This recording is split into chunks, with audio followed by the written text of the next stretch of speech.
Hello, I've got a topic today that I wanted to hit on. It relates primarily to C corporation. Well, it relates specifically to C corporations, and it's the topic of what's called a transferee liability.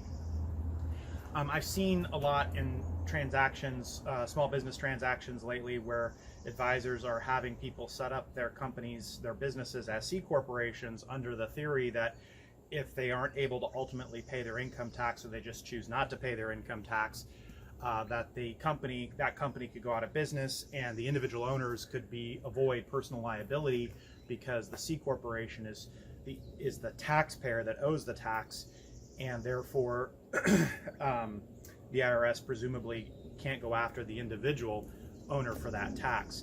Now, I'm saying presumably because what I'm about to tell you is that isn't always the case, and I've said in the past and other things that I've talked about that that's not always the case, but here's kind of specific law on the point.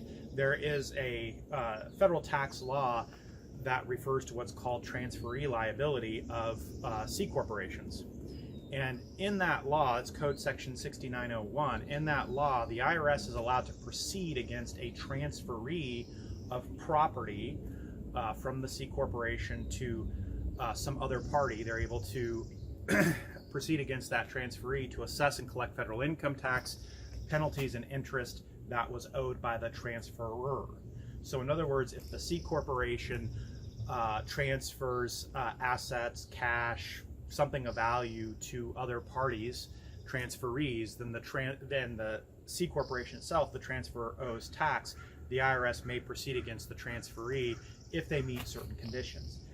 So there's three conditions that the IRS that have to be met for the IRS to proceed against a corporation in this scenario, or proceed against other parties who were transferees from the corporation in this scenario.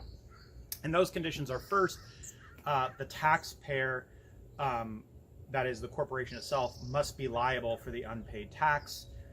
Two, the other person, the transferee, must meet the definition of a transferee within the meaning of the code section. I'll talk a little bit about what that definition is at a high level.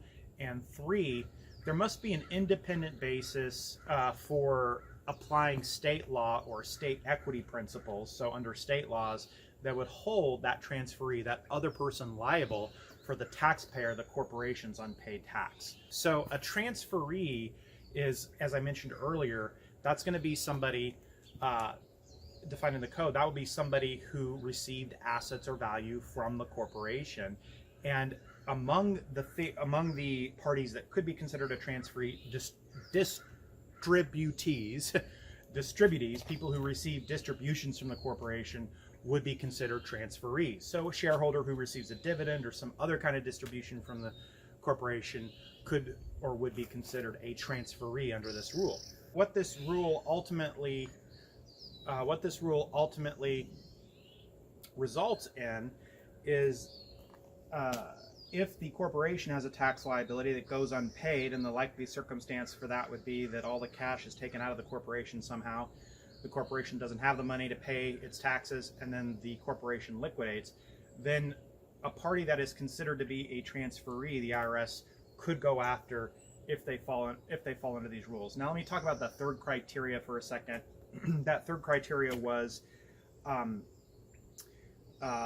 is there an independent basis under state law to hold a transferee liable, essentially? And it turns out that with a lot of states there is, that states would look at a scenario where shareholders drain the corporation, or other parties somehow drain the corporation of cash, and then left it holding liabilities to creditors like the IRS or to the tax authorities as a fraudulent scheme, which then would make them liable under state law principles, and therefore under this transferee liability federal law principle, the IRS would be able to go after those transferees. And again, I use shareholders of the company as an example of a transferee. It's not the only possible example, but it's one of the more likely ones.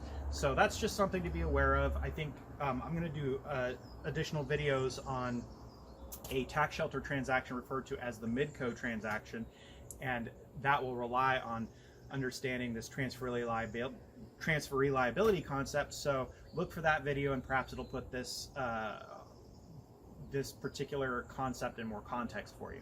Okay, that's it for now. Take care.